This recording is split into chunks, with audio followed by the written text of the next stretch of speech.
देखा होगा कि जो क्राउडेड एरिया रहते हैं, जहाँ पे इजीली फूड अवेलेबल रहेगा, बाजार रहेगा, स्टैंड रहेगा, रेलवे स्टेशन, वहाँ पे एक दो लोग तो ऐसे ही घूमते हुए दिखते हैं। तो वो जो मेंटल इलनेस बोलते हैं वहाँ पे सीवियर मेंटल इलनेस, वो स्किज़ोफ्रेनिया रिलेटेड ही रहता है। ठीक है, उसके बाद में वो एडिक्शन या फिर उनको थोड़ा थोड़ा रिलीफ मिलता है। अगर कुछ एडिक्शन वो करते हैं तो उनको महसूस होता है कि वो रिलीफ ले रहे हैं, लेकिन वो बढ़ता जाता है। तो अगर इन सबको रोकना है तो उसके मार्गदर्शन के लिए उसका की पॉइंट क्या क्या होना चाहिए, आज हमें मार्गदर्शन करने वाले हैं हमारे साइकेट्रिस्ट, सीनियर साइकेट्रिस्ट, उनको हम जिला मानसिक कर देते हैं साइकेट्रिस्ट। तो डॉक्टर अचल सिंह मैडम आज आपसे बात करना है, तो आइए आपको बताएंगे उसके लिए क्या होता है, क्या जरूरी है। मैं उनसे अनुरोध करता हूँ और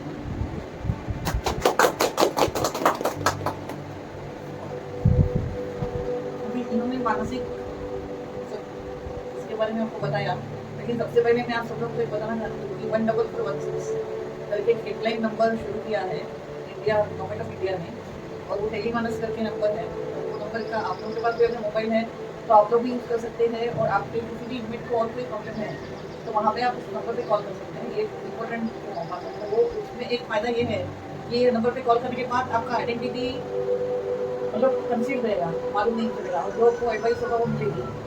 स्मार्टफोन होगा तो उससे आप किसी भी किसी इनमेट का प्रॉब्लम वहाँ पे बोल सकते हैं। अभी एडिक्शन भी एक इलनेस है करके सब लोग बोलते हैं, और एडिक्शन में जितने भी बच्चे इन्वॉल्व होते हैं टीनेज में, तो स्किज़ोफ्रेनिया भी एक टीनेज का बीमारी है। 18 साल से 25 साल तक की बीमारी चलती है। मेल्स में ज़्यादा कॉमन है फीमेल से।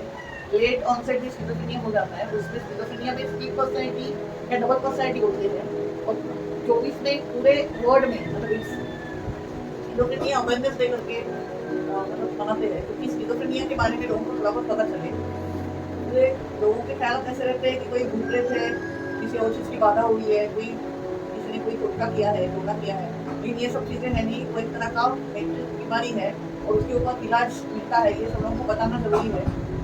और स्किज़ोफ्रेनिया में ये हो जाता है कि लोगों का बोलना, लोगों का रहन-सहन, लोगों की विचारधारा, और लोग किस तरह से एक सिचुएशन में रहना चाहिए वो भूल जाते हैं। मतलब कहीं भी किसी तरह से भी काम करेंगे, जैसे कभी यहाँ पे अगर कोई उठ के नाचने लगेगा या कोई चिल्लाने लगेगा या कोई कपड़े फाड़ के फेंकेगा, मतलब disorganised irresponsible behaviour, disorganised irresponsible speech और डिल्यूजन एंड हेलुसिनेशन, ये 4 चीज़ें हैं। डिल्यूजन मतलब उनको एक भ्रम होता है, तो उनके दिमाग में ऐसा चलता रहता है, जिसको शक की बीमारी बोलते हैं कि शक रहता है हमेशा सामने वाले के ऊपर कि वो मेरे लिए कुछ तो करेगा, मुझे मारेगा, मेरे खाने में कुछ करेगा, या मुझे दूसरा कुछ करेगा, हार्म करेगा। ये हमेशा शक उनके दिमाग में चलता रहता है। दूसरी ऐसे शक की वजह से ही एग्रेशन बढ़ती है। दूसरी भ्रम ऐसे रहती है कि किसी को लगता है कि मेरे पास बहुत ज़्यादा पैसा है, मैं बहुत ज़्यादा बड़े ओहदे पे हूँ, मुझे ये हो सकता है, ये आएगा, वो होगा, और उसको ग्रैंडियोसिटी बोलते हैं, मतलब कुछ ग्रैंड सोसाइटी। किसी किसी को लव फेलियर हो जाता है, मतलब सामने वाला प्यार कर रहा है ऐसे उसको लगता है। टीनेज की बीमारी मैंने पहले ही बोला, 18 से लेकर 25 तक, तो वो सब भ्रम विचार में हो जाता है। वो है नहीं एक्चुअल में कंडीशन, लेकिन वो लोगों की विचारधारा वैसे चल जाती है, तो थिंकिंग डिसऑर्डर हो गया।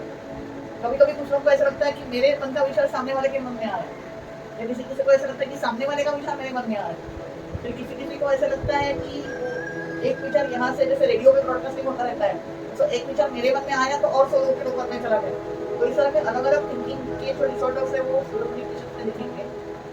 आपके जो इंग्लिश है उसमें से ऐसे हो सकता है कि किसी किसी को स्किज़ोफ्रेनिया हो सकता है, होगा ऐसे 100% नहीं है, लेकिन अगर होगा या दूसरी कोई शक की बीमारी होगी तो एटलीस्ट आपके पास जो साइकियाट्रिस्ट डॉक्टर आते हैं उनको आप बता सकते हैं। और शराब ज़्यादा पीने के बाद अगर अचानक से आदमी छोड़ता है, या कोई भी ड्रग्स के नशे के बाद अचानक अगर नशा बंद कर देता है, तो उसके बाद भी सिवियर साइकोटिक कंडीशन हो जाती है।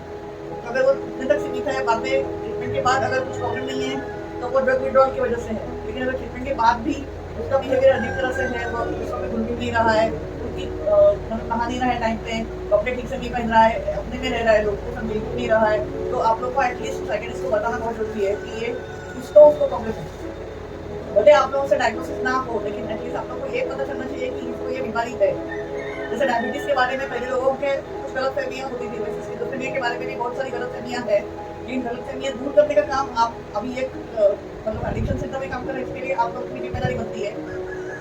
तो वो गलतफहमियां लोगों के मन से दूर करने की एक ये आह्वान मैं आप सब लोगों को आज के दिन कर रही हूँ, 24वें के दिन। और स्किज़ोफ्रेनिया ये इसके लिए ट्रीटमेंट है, मतलब पहले ड्रग ट्रीटमेंट होगी, अगर ड्रग्स को रिस्पॉन्स नहीं दिया तो इलेक्ट्रोथेरेपी मतलब शॉक थेरेपी होगी, और वो एक थेरेपी के बाद फैमिली काउंसलिंग भी होता है और इंडिविजुअल काउंसलिंग भी होता है। कभी कभी कॉग्निटिव बिहेवियर थेरेपी कुछ केसेस पे देते हैं, लेकिन वो जिसमें माइल्ड स्किज़ोफ्रेनिया है। पुराने जमाने में स्किज़ोफ्रेनिया के अलग अलग टाइप्स किया करते थे, मतलब कैटाटोनिक, पैरानॉइड, सिंपल। लेकिन आज के इसमें टाइप्स नहीं करते, लेकिन जिसके भी बर्ताव में, बोलने में, रहन सहन में कुछ भी डिफेक्ट है तो एटलीस्ट मोस्ट ऑफ पेशेंट्स को आप मतलब मनोविज्ञान करते हैं सेकंड के बाद भेजो। इतना मेरा आप सब लोगों से विनती रहेगी, और आप सब लोगों ने और के सेंटर डायरेक्टर ने मुझे यहाँ पे बोलने के लिए कुछ थोड़ा टाइम दिया, इसके लिए मैं आप सबकी आभारी हूँ। आपने हम सब लोगों का शांति से सुन लिया। अभी वो कोइंसिडेंस हुआ कि 24 मई को हम लोग आप लोगों के पास है, तो स्किज़ोफ्रेनिया अवेयरनेस उन्होंने आप लोगों के साथ किया। ये है, आप लोग जब अपने गाँव जाएंगे या जहाँ पे फैमिली में जाएंगे, आप लोगों को दूसरों के कॉल आते होंगे, बट इस उन लोगों को बताना कि भगत, मौलवी, दरगाह और वो सब खुद के बजाय किसी साइकियाट्रिस्ट के पास पेशेंट को लेके जाओ और उसको एटलीस्ट डायग्नोस करके ट्रीटमेंट कराओ। भले हर पेशेंट स्किज़ोफ्रेनिक नहीं होगा, लेकिन कुछ ना कुछ तो मानसिक प्रॉब्लम उसको हो ही सकता है। आजकल के ज़माने में मानसिक स्ट्रेस और स्ट्रेस का प्रॉब्लम बहुत ज़्यादा बढ़ रहा है, तो उसको ट्रीटमेंट लेना बहुत जरूरी है। और सबसे इम्पोर्टेंट है कि कम्युनिकेट करना है किसी के साथ। अगर कोई भी बात अपने मन में रखता है, कम्युनिकेट नहीं करता है, तो उसका बहुत ज़्यादा प्रॉब्लम होता है। कम्युनिकेट बोल के करो, लिख के करो, किसी भी, लेकिन ऐसा मत सोचो कि मेरे मन में जो है वो सामने वाले को समझ आएगा। अगर आप लोग कम्युनिकेट टाइम पे नहीं कर रहे हैं ना, तो उससे बहुत ज़्यादा प्रॉब्लम्स होंगे। जैसे अभी के इससे मतलब वही कोई मजाक के स्वरूप में नहीं बोलेंगे, लेकिन एक बड़े लीडर ने रेसिग्नेशन दिया, तो उन्होंने एक लीडर बोला मराठी में कि भाकरी खिलौनी पाहिजे। मतलब एक पुरानी कहानी है बादशाह बिरबल में, कि उसने पूछा था कि कौन सी चीज़ें ऐसी है, 4 चीज़ें जो हमेशा घुमानी पड़ती है, अगर घुमाएंगे नहीं तो नुकसान होगा। तो उसमें से एक चीज़ तो भाकरी है, तो रोटी अगर एक ही साइड पे रखेंगे तो पूरी जल जाएगी। दूसरी चीज़ है घोड़ा, जो चलता है, अगर उसको घुमाते नहीं है तो उसके पैर खराब हो जाएंगे। और 2 चीज़ें कौन सी, आपको 4 चीज़ें हैं जो हमेशा घुमानी पड़ती है। वो पुरानी स्टोरी है बादशाह बिरबल की। और 2 चीज़ें कौन सी है बोलो? एक तो मैंने बोला भाकरी और दूसरा घोड़ा, और 2 चीज़ें कौन सी है? पैसा।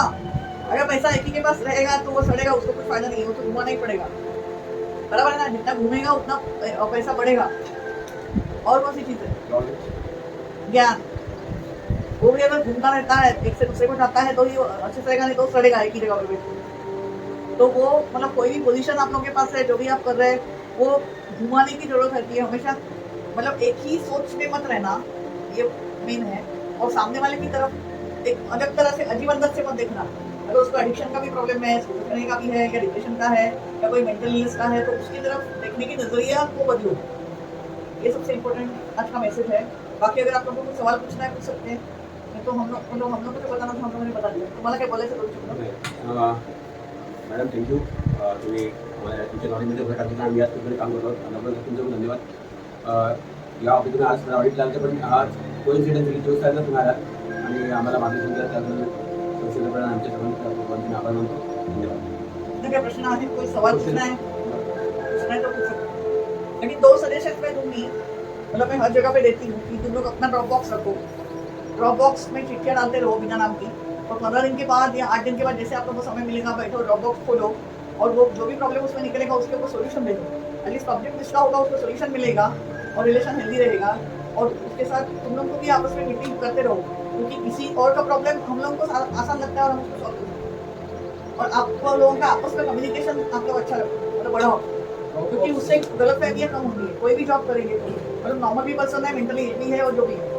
और आप लोगों का काम ऐसे है कि थोड़ा स्ट्रेसफुल है, ये सब लोगों के साथ काम करना आसान काम नहीं है। स्कूल है तो नेगेटिव लोगों के साथ भी काम करते हैं। स्ट्रेसफुल है हमेशा।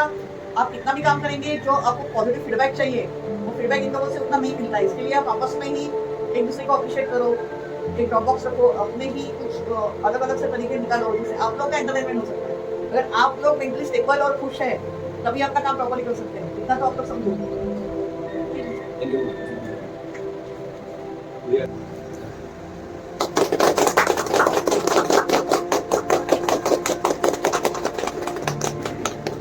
काउन्सिलर वगैरे माहिती ना? हो सर.